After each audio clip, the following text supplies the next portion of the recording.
ഓം ശ്രീ ഗുരുഭ്യോ നമ. ജ്യോതികുമാർ ചാനലിലേക്ക് ഏവർക്കും സ്വാഗതം. ഇന്ന് ഞാൻ ചർച്ച ചെയ്യുന്നത് 2026 മാർച്ച് മാസഫലം വൃശ്ചികക്കുറുകാർക്കും വൃശ്ചിക ലഗ്നക്കാർക്കും എങ്ങനെയാകും എന്നുള്ളതിനെ പറ്റിയാണ്. അതായത് വിശാഖ നക്ഷത്രത്തിൻ്റെ അവസാനത്തെ പാദം അനിഴം തൃക്കേട്ട നക്ഷത്രക്കാർക്ക് മാർച്ച് മാസം എങ്ങനെയാകും. അപ്പം നമ്മൾ ഈ മാർച്ച് മാസത്തെ ഫലത്തിനും അറിയുന്നതിന് മുമ്പ് മാർച്ച് മാസത്തിൽ ഈ വൃശ്ചികക്കുറുകാർക്കും വൃശ്ചിക ലഗ്നക്കാർക്കും അവരുടെ ഗോചര ഗ്രഹസ്ഥിതി എങ്ങനെയെന്ന് നോക്കാം. ഇപ്പോൾ വൃശ്ചികക്കുറു വൃശ്ചിക ലഗ്നം എന്ന് പറയുമ്പോൾ അത് ചൊവ്വയുടെ രാശിയാണ്. ഇപ്പോൾ ജന്മ ലഗ്ന രാശിയാധിപനായിട്ടുള്ള ചൊവ്വ ഇപ്പോൾ 4 സഞ്ചരിക്കുന്ന സമയമാണ്. സൂര്യൻ മാർച്ച് 15 4 നിന്നും 5 മാറുന്നുണ്ട്. ബുധൻ 4 സ്ഥിതി തുടരുന്നുണ്ട്. 20 വരെ ആ ബുധൻ വക്രത്തിലായിരിക്കും 4. 21 മുതൽ ബുധൻ 4 നേർസഞ്ചാരത്തിൽ വരുന്നു. ഗുരു ഇപ്പോൾ അഷ്ടമത്തിൽ സഞ്ചരിക്കുകയാണ്. മാർച്ച് 11 അഷ്ടമത്തിൽ സഞ്ചരിക്കുന്ന ഗുരു വക്രസ്ഥിതി മാറി നേർസഞ്ചാരത്തിൽ വരുന്നുണ്ട്. ശുക്രൻ മാർച്ച് 2 5 ഉച്ചസ്ഥിതനാകുന്നുണ്ട്. 25 ആ ശുക്രൻ 6 മാറുന്നു. ശനി 5 സ്ഥിതി തുടരുന്നു. രാഹു 4 കേതു 10 സ്ഥിതി തുടരുന്നു. ഇപ്പോൾ ശുക്രനും രവിയും 5 മാറുന്നു എന്നുള്ളതും ബുധനും ഗുരുവിനും വക്രസ്ഥിതി മാറി ആ ഗുരു ബുധന്മാർ നേർസഞ്ചാരത്തിൽ വരുന്നു എന്നുള്ളതുമാണ് മാർച്ച് മാസത്തിലെ ഗ്രഹസ്ഥിതിയുടെ പ്രത്യേകത. നമുക്ക് ഈ മാർച്ച് മാസത്തിലെ ഗ്രഹസ്ഥിതി അനുസരിച്ച് വൃശ്ചികക്കുറുകാരുടെയും വൃശ്ചിക ലഗ്നക്കാരുടെയും പൊതുവായിട്ടുള്ള ആരോഗ്യസ്ഥിതി എങ്ങനെയെന്ന് നോക്കാം. ജന്മലഗ്ന രാശിയാധിപൻ ചൊവ്വയാണ്.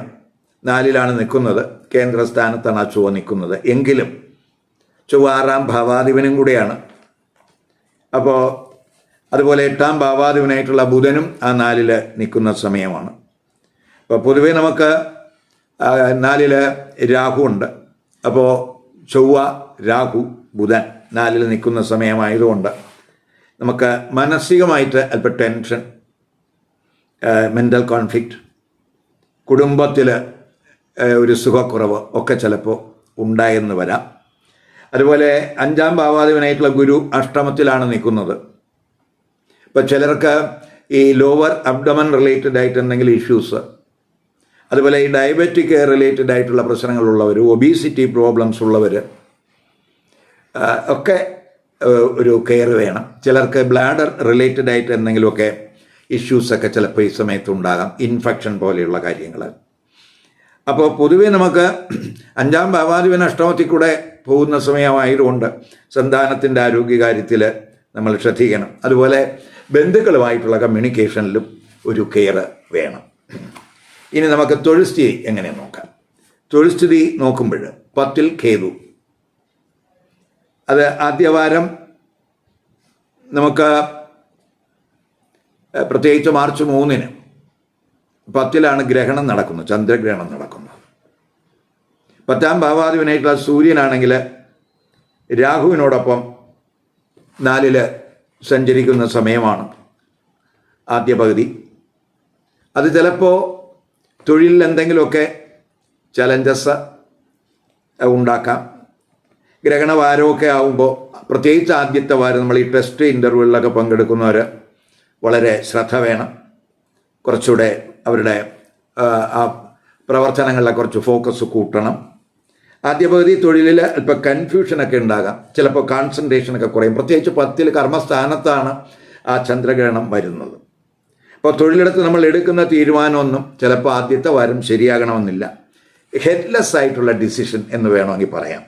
അത് അങ്ങനെ നമ്മൾ എന്തെങ്കിലും ശരിയല്ലാത്ത തീരുമാനങ്ങളൊക്കെ എടുക്കുകയും അത് മുഖാന്തരം എന്തെങ്കിലുമൊക്കെ തർക്കങ്ങളൊക്കെ ഉണ്ടാകുന്നതിനൊക്കെ സാധ്യത പ്രത്യേകിച്ച് ആദ്യത്തെ വാരം ആ ഗ്രഹണവാരത്തിൽ കാണുന്നുണ്ട്.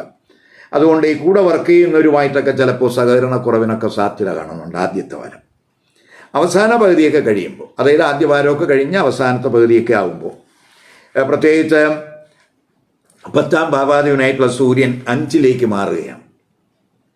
അതുപോലെ അത് 10ൻ്റെ അഷ്ടമരാശിയാണ് എന്നുള്ളത് കൊണ്ട് തൊഴിലിൽ സഡൻ ആയിട്ടുള്ള മാറ്റങ്ങൾ ചിലപ്പോൾ ഉണ്ടാകാൻ സാധ്യതയുണ്ട്. അത് പോസിറ്റീവായിട്ടുള്ള മാറ്റങ്ങളായിരിക്കും. പ്രത്യേകിച്ച് ആ സൂര്യൻ 5-ൽ രാശി മാറുന്നു, പക്ഷേ കർമ്മസ്ഥാനത്തിൻ്റെ അഷ്ടമത്തിലാണ് എന്നുള്ളത് കൊണ്ട് ചേഞ്ചസ് വരാം. പക്ഷേ ആ ചേഞ്ചസ് പോസിറ്റീവ് ആകാം. ഉയർന്ന തൊഴിലിനൊക്കെ സാധ്യതയുണ്ട്. തൊഴിൽ അന്വേഷകർക്ക് തൊഴിൽ ലഭിക്കുന്നതിനും സാധ്യത കാണുന്നുണ്ട്. തൊഴിലവസരങ്ങൾ ഉണ്ടാകും. വിദേശത്തൊക്കെ തൊഴിൽ അന്വേഷിക്കുന്നവരെ സംബന്ധിച്ചിടത്തോളം രവിയും ശുക്രനുമായിട്ടുള്ള യോഗം 10-ൽ, അതുപോലെ 10-ാം ഭാവാധിപൻ 5-ൽ നിന്ന് 11-ലേക്കൊക്കെ ദൃഷ്ടി ചെയ്യുന്നുണ്ട്. അപ്പോൾ അതൊക്കെ നമുക്ക് പൊതുവെ തൊഴിൽ സാഹചര്യങ്ങളെ അനുകൂലമാക്കാൻ സഹായകമാകും. ഗവൺമെൻറ് വഴിയൊക്കെ നമുക്ക് എന്തെങ്കിലുമൊക്കെ നേട്ടങ്ങൾ, ഗവൺമെൻറ്റിൽ നിന്ന് എന്തെങ്കിലും നേട്ടങ്ങൾ പ്രതീക്ഷിക്കുന്നവർക്കൊക്കെ അനുകൂല സമയമായിട്ട് കാണുന്നുണ്ട്. നമുക്ക് മേലുദ്യോഗസ്ഥരിൽ നല്ലൊരു സ്വാധീനമൊക്കെ ചെലുത്താൻ കഴിയുന്ന സമയമായിട്ട് കാണുന്നുണ്ട്. ബിസിനസ്സുകാരെ സംബന്ധിച്ചിടത്തോളം 7-ാം ഭാവാധിപനായിട്ടുള്ള ശുക്രൻ 5-ൽ ഉച്ചസ്ഥിതനായിട്ട് വരുന്നു. അത് 7-ാം ഭാവത്തിൻ്റെ 11-ാം ഭാവമാണ് എന്നുള്ളത് കൊണ്ട് ബിസിനസ്സിൽ നേട്ടങ്ങൾ പ്രതീക്ഷിക്കാം. ഇപ്പോൾ പാർട്ട്ണർഷിപ്പ് വഴിയൊക്കെ ഗുണാനുഭവം ഉണ്ടാകുന്ന സമയമാണ്. സ്പെക്കുലേറ്റീവ് ബിസിനസ്സിലൊക്കെ പ്രവർത്തിക്കുന്നവർക്കും നേട്ടങ്ങൾ ഉണ്ടാകും. പ്രത്യേകിച്ച് ഓഹരി വിപണിയിലൊക്കെ ബന്ധപ്പെട്ട് പ്രവർത്തിക്കുന്നവർക്കൊക്കെ അതുവഴിയൊക്കെ സാമ്പത്തിക നേട്ടം പ്രതീക്ഷിക്കാം. ബിസിനസ് കാരകനായിട്ടുള്ള ബുധൻ 20 വരെ വക്രത്തിൽ സഞ്ചരിക്കുകയാണ് 4-ൽ. അത് ബിസിനസ്സൊക്കെ കൂടുതൽ മെച്ചപ്പെടുത്തുന്നതിനുള്ള, അല്ലെങ്കിൽ അതിനെ ലാഭകരമാക്കുന്നതിനുള്ള ചിന്തകളും അതിനുള്ള പദ്ധതികളും ഒക്കെ തയ്യാറാക്കുന്ന സമയമായിരിക്കും. ഇപ്പോൾ ബുധന് രാഹുവുമായിട്ടൊക്കെ യോഗമുള്ള സമയമായതുകൊണ്ട് ബുധൻ ബിസിനസ്സിൻ്റെ കാരകനും കൂടിയാണ്. ഇപ്പോൾ ബിസിനസ് കാരകനായിട്ടുള്ള ബുധന് രാഹുവുമായിട്ടൊക്കെയുള്ള യോഗം വരുമ്പോൾ നമ്മളെ ബിസിനസ് ഡിസിഷൻ എടുക്കുമ്പോൾ ഒരു കെയർ വേണം. അപ്പോൾ അതുപോലെ തന്നെ 25 ആവുമ്പോൾ ശുക്രൻ 6-ലേക്കൊക്കെ മാറുന്നുണ്ട്. അപ്പോൾ അതുപോലെ കുജൻ 7-ലൊക്കെ ദൃഷ്ടി ചെയ്യുന്ന സമയമാണ്. അപ്പോൾ പൊതുവേ നമുക്ക് ഈ പാർട്ട്നേഴ്സ് തമ്മിൽ എന്തെങ്കിലുമൊക്കെ അഭിപ്രായ ഭിന്നത ഉണ്ടാകാൻ സാധ്യതയുണ്ട്. അവിടെ ഒരു കെയർ വേണം. അതുപോലെ വിദ്യാർത്ഥികളെ സംബന്ധിച്ചിടത്തോളം വിദ്യാകാരകനായിട്ടുള്ള ബുധൻ 4 നിൽക്കുന്ന സമയമാണ്. 20 വരെ ബുധൻ വക്രത്തിലും അതിനുശേഷം ആ ബുധൻ നേർസഞ്ചാരത്തിലും ആണ്. 5-ാം ഭാവാധിപനായുള്ള ഗുരു അഷ്ടമത്തിലാണ് 10 വരെ ആ ഗുരു വക്രത്തിലാണ്. അതിനുശേഷം ആ ഗുരു അഷ്ടമത്തിൽ നേർസഞ്ചാരത്തിൽ വരുന്നുണ്ട്. അപ്പോൾ പഠനത്തിലൊക്കെ ഒരു ശ്രദ്ധ കൊടുക്കേണ്ടുന്ന സമയമാണ്. ഫോക്കസ് കൂട്ടണം. പ്രത്യേകിച്ച് ബുധൻ വക്രത്തിൽ നിൽക്കുന്നു, 5-ാം ഭാവാധിപൻ വക്രത്തിൽ സഞ്ചരിക്കുന്നു. ഇപ്പോൾ 5-ലൊക്കെ ശനിയും ശുക്രനും ഒക്കെയുള്ള യോഗം അതൊക്കെ ചിലപ്പോൾ പഠനത്തിൽ ഒരു ഡൈവർഷൻ ഉണ്ടാക്കാം. അതുപോലെ ഈ 11 മുതൽ ഗുരു വക്രസ്ഥിതിയൊക്കെ മാറി നേർസഞ്ചാരത്തിൽ വരുന്നു. 2-ലും 4-ലും ഒക്കെ 12-ലും ഒക്കെ ഗുരുവിൻ്റെ ദൃഷ്ടി വരുന്നു. അതൊക്കെ നമുക്ക് ഗുണം ചെയ്യും. ക്രിയേറ്റീവ് തലത്തിലും പഠനത്തിലും ഒക്കെ ഒരു 10-ാം തീയതിയൊക്കെ കഴിയുമ്പോൾ ഫോക്കസ് കൂടും. പഠനത്തിൽ ഒരു സഡൻ മാറ്റം നമുക്ക് പ്രതീക്ഷിക്കാം. വിദേശത്തൊക്കെ ഉന്നത പഠനം ആഗ്രഹിക്കുന്നവർക്കും അനുകൂല സമയമായിട്ട് കാണുന്നുണ്ട്. 21 മുതൽ ബുധനും നേർസഞ്ചാരത്തിൽ വരുന്നു. വക്രസ്ഥിതിയൊക്കെ മാറി നേർസഞ്ചാരത്തിൽ വരുന്നു. അതൊക്കെ നമ്മുടെ ഇൻ്റലിജൻസ് തലത്തിലൊക്കെ നമുക്ക് ഗുണാനുഭവം ഉണ്ടാകും. നമ്മുടെ കമ്മ്യൂണിക്കേഷൻ തലത്തിലൊക്കെ ഗുണാനുഭവം ഉണ്ടാകും. പ്രത്യേകിച്ച് നമുക്ക് ഈ റിസർച്ചൊക്കെ നടത്തുന്നവരെ സംബന്ധിച്ചിടത്തോളം ഈ ഗുരു ബുധനൊക്കെ നേർസഞ്ചാരത്തിൽ വരുന്നത് അവരുടെ ഏരിയയിലുണ്ടായിട്ടുള്ള തടസ്സങ്ങളൊക്കെ മാറുന്നതിനും അവർക്ക് ആ ഗവേഷണ മേഖലകളിലൊക്കെ കഴിവ് തെളിയിക്കാനൊക്കെ അത് സഹായിക്കും എന്ന് തന്നെ പറയാം. ഇനി ധനസ്ഥിതി നോക്കുമ്പോൾ 2-ാം ഭാവാധിപൻ ഗുരുവാണ്. ആ ഗുരു അഷ്ടമത്തിലാണ്. അപ്പോൾ ഗുരുവാണെങ്കിൽ ധനകാരകനും കൂടെയാണ്. 10 വരെ ആ ഗുരു വക്രത്തിൽ സഞ്ചരിക്കുന്നു. അതിനുശേഷം നേർസഞ്ചാരത്തിൽ വരുന്നു. ബുധൻ 4-ലാണ്. ബുധൻ എന്ന് പറയുമ്പോൾ സ്വാഭാവികമായിട്ട് അഷ്ടമഭാവാധിപനും കൂടിയാണ്. ആ ബുധൻ 20 വരെ 4-ൽ വക്രത്തിലാണ്, ശേഷം നേർസഞ്ചാരത്തിൽ. അപ്പോൾ ആദ്യ പകുതി കഴിയുമ്പോൾ ആദ്യ പകുതിയിൽ സാമ്പത്തികമായിട്ട് അല്പം ഒരു ഫ്ലക്ച്വേഷനൊക്കെ ഉണ്ടാകാം. അവസാനത്തെ പകുതി ധനസ്ഥിതിയിൽ പോസിറ്റീവായിട്ടുള്ള മാറ്റങ്ങൾ പ്രതീക്ഷിക്കാം. അപ്രതീക്ഷിതമായിട്ടുള്ള മോണിറ്ററി ഗെയിൻ ഈ കുറുകാർക്ക് ഉണ്ടാകും. അതുപോലെ അതേസമയം ധനകാരകനായിട്ടുള്ള ഗുരു അഷ്ടമത്തിലാണ് സഞ്ചരിക്കുന്നു എന്നുള്ളതുകൊണ്ട് ധനപരമായിട്ടുള്ള ട്രാൻസാക്ഷനിലൊക്കെ നമുക്ക് ഒരു കെയർ വേണം. പണം കടം കൊടുക്കുന്നവരൊക്കെ വളരെ ശ്രദ്ധിച്ച് വേണം ആ പ്രവർത്തനങ്ങളിലേക്ക് കടന്നു പോകാൻ. അതുപോലെ ഭാവിയിൽ നമുക്ക് ഗുണം കിട്ടുന്ന പദ്ധതികളിലൊക്കെ ചിലപ്പോൾ പണം ഇൻവെസ്റ്റ് ചെയ്യുന്നതിനെ പറ്റിയുള്ള ആലോചനയൊക്കെ ചിലപ്പോൾ ഈ കുറുകാർക്ക് ഉണ്ടാകും. ഇപ്പോൾ ശനിയും ശുക്രനും ഒക്കെ 11 ദൃഷ്ടി ചെയ്യുന്നുണ്ട്. മാർച്ച് 15 മുതൽ സൂര്യനും 11 ദൃഷ്ടി ചെയ്യുന്നുണ്ട്. കുജനും 11 ദൃഷ്ടി ചെയ്യുന്നുണ്ട്. 21 മുതൽ 11ാം ഭാവാധിപനായിട്ടുള്ള ബുധനും നേർ സഞ്ചാരത്തിലൊക്കെ വരുന്നുണ്ട്. അപ്പോൾ പൊതുവെ നമുക്ക് വിവിധ സോഴ്സുകളിൽ നിന്ന് ധനം കിട്ടുന്നതിനുള്ള സാധ്യതയും കാണുന്നുണ്ട്. ഇനി വിവാഹം, ദാമ്പത്യബന്ധം, കുടുംബജീവിതം എങ്ങനെയെന്ന് നോക്കാം. 7ാം ഭാവാധിപനായ ശുക്രൻ മാർച്ച് 2-ന് 5-ൽ ഉച്ചസ്ഥിതനായിട്ട് വരുന്നത്, അത് 7ാം ഭാവത്തിൻ്റെ നേട്ടത്തിൻ്റെ സ്ഥാനമാണ്. അപ്പോൾ വിവാഹ ആലോചനകൾ വരുന്നതിനും ആലോചനകൾ വഴി പ്രത്യേകിച്ച് വിവാഹ ബന്ധം വഴി നേട്ടങ്ങൾക്കൊക്കെ സാധ്യത കാണുന്നുണ്ട്. ചിലർക്ക് ഈ പ്രണയ ബന്ധമൊക്കെ ചിലപ്പോൾ വിവാഹത്തിൽ എത്തിപ്പെടുന്നതിനും സാധ്യത കാണിക്കുന്നുണ്ട്.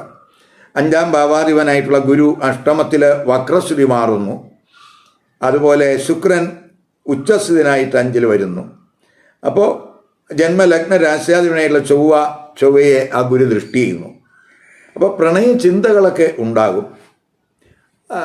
പ്രണയബന്ധം ചിലപ്പോൾ വിവാഹത്തിലും എത്തിപ്പെടും.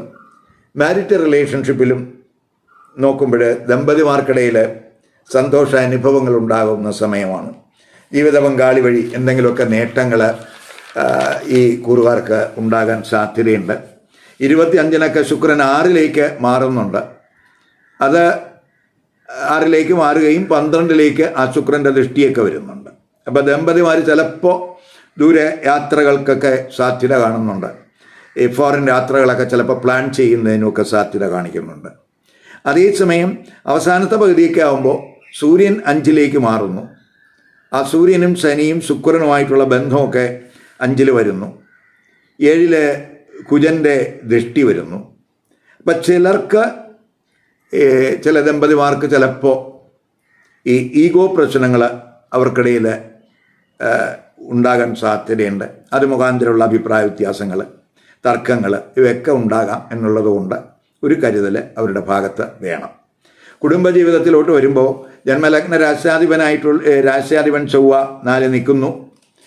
അത് കുടുംബത്തിലെ കമ്മിറ്റ്മെൻ്റൊക്കെ കൂടും. അതേസമയം 4-ൽ ചൊവ്വ, അതുപോലെ തന്നെ 6ാം ഭാവാധിപനും കൂടിയാണ് ചൊവ്വയെന്ന് നമ്മൾ മനസ്സിലാക്കുക. 4-ൽ നിൽക്കുന്ന ചൊവ്വയും അതുപോലെ 8ാം ഭാവാധിപനെയുള്ള ബുധനും 4 നിൽക്കുന്നുണ്ട്. 4-ൽ രാഹുവുണ്ട്.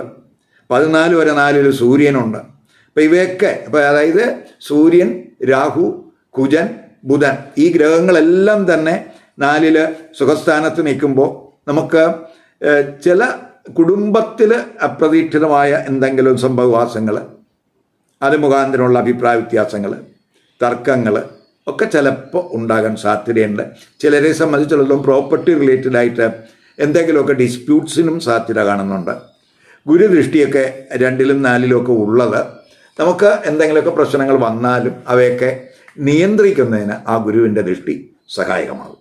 മാർച്ച് 7, 8, 21, 22, 25, 26 ഈ തീയതികൾ അനുകൂല ദിവസങ്ങളായിട്ട് കാണുന്നില്ല.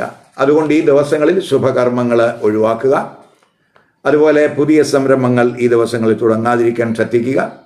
സുപ്രധാന തീരുമാനങ്ങളും ഈ ദിവസങ്ങളിൽ എടുക്കാതിരിക്കാൻ ശ്രദ്ധിക്കുക. അപ്പോൾ ഇവിടെ ഞാൻ പറഞ്ഞത് വൃശ്ചികക്കുറുകാരുടെയും വൃശ്ചിക ലഗ്നക്കാരുടെയും മാർച്ച് മാസത്തിലെ ഗ്രഹസ്ഥിതി അനുസരിച്ചിട്ടുള്ള ഫലമാണ്. ഇതൊരു പൊതുഫലമാണ്. ഈ പൊതുഫലത്തിൽ ഏറ്റക്കുറച്ചിലുണ്ടാകാം, ഗുണാനുഭവം കൂടാം, ഗുണാനുഭവം കുറയാം. അതൊക്കെ ഈ കുറുകാർക്കും ഈ ലഗ്നക്കാർക്കും ഇപ്പോൾ നടക്കുന്ന ദേശ അപകാരം, ഛിദ്രം അവയുടെ സ്വാധീനം കൊണ്ടുണ്ടാകുന്ന മാറ്റങ്ങളാകും. ഇപ്പോൾ ജാതകത്തിൽ ഇപ്പോൾ നടക്കുന്ന ദശയും അപകാരവും ഛിദ്രവും ഒക്കെ ജാതകത്തിൽ ഇഷ്ടസ്ഥാനത്ത് നിൽക്കുന്ന ഗ്രഹങ്ങളുടേതാണോ അല്ലയോ എന്നുള്ളതിനനുസരിച്ചാണ് ഈ പൊതുഫലത്തിൽ ഗുണാനുഭവങ്ങളും ദോഷാനുഭവങ്ങളും അവയ്ക്കൊക്കെ മാറ്റങ്ങൾ വരുന്നത്. അതൊക്കെ നമ്മൾ ജാതകത്തിൽ നിരീക്ഷിച്ച് മാത്രമേ അത് പറയാൻ കഴിയുള്ളൂ. മാത്രമല്ല, ഇപ്പം ഞാൻ വൃശ്ചികക്കുറുകാരുടെയും വൃശ്ചിക ലഗ്നക്കാരുടെയും ഫലം പറഞ്ഞു. അപ്പോൾ ചിലർക്ക് കൺഫ്യൂഷൻ വരാം. വൃശ്ചികക്കൂർ എന്ന് പറയുമ്പോൾ വൃശ്ചിക ലഗ്നം എന്ന് പറഞ്ഞാൽ ഒന്നാണോ? അല്ല. വൃശ്ചികക്കൂറിൽ ചിലർക്ക് വൃശ്ചിക ലഗ്നം വരാം. കാരണം ഒരു നക്ഷത്രത്തിൽ പല സമയത്ത് ജനിക്കുന്നവർക്ക് ലഗ്നത്തിൽ ലഗ്നരാശികൾ വ്യത്യാസപ്പെട്ടുകൊണ്ടിരിക്കും. അപ്പോൾ വൃശ്ചിക ലഗ്നമല്ലാതെയുള്ള വൃശ്ചികക്കൂറുകാരെ സംബന്ധിച്ചിടത്തോളം മറ്റ് ലഗ്നരാശികൾ വന്നിട്ടുള്ള വൃശ്ചികക്കൂറുകാരെ സംബന്ധിച്ചിടത്തോളം അവരുടെ ലഗ്നരാശി ഏതാണെന്ന് കണ്ട് ആ ലഗ്നരാശിയുമായിട്ട് ബന്ധപ്പെട്ട് പറയുന്ന ഫലവും കൂടെ ഈ കൂറിൻ്റെ ഫലത്തോടൊപ്പം കമ്പൈൻ ചെയ്ത് കേട്ടാലേ മാർച്ച് മാസത്തെ പൊതുഫലത്തിൻ്റെ കൃത്യചിത്രം കിട്ടുകയുള്ളൂ. മാത്രമല്ല, ആ ലഗ്നം നമ്മുടെ കൂറിൻ്റെ ഇഷ്ടസ്ഥാനത്താണോ വന്നിരിക്കുന്നത്, അനിഷ്ടസ്ഥാനത്താണോ വന്നിരിക്കുന്നത്, ഇതൊരു പ്രധാന ഘടകമാണ്. അതുപോലെ തന്നെ നമുക്ക് ഈ നമ്മുടെ പ്രത്യേകിച്ച് ലഗ്നഫലം എന്ന് പറയുന്നത് കൂറിൻ്റെ ഫലത്തെക്കാളും കൂടുതൽ കൃത്യതയും സൂക്ഷ്മതയും ഉള്ളതാണ്. അതുകൊണ്ടാണ് ലഗ്നഫലവും കൂടെ കേൾക്കണം എന്ന് പറയുന്നത്. ഈ വീഡിയോ ഇഷ്ടപ്പെട്ടുവെങ്കിൽ ലൈക്ക് ചെയ്യുക, ഷെയർ ചെയ്യുക. അതുപോലെ സബ്സ്ക്രൈബ് ചെയ്യാത്തവർ സബ്സ്ക്രൈബ് ചെയ്ത് കാണുക. മറ്റൊരു പുതിയ വിഷയമായി അടുത്ത വീഡിയോയിൽ കാണാം. നമസ്കാരം.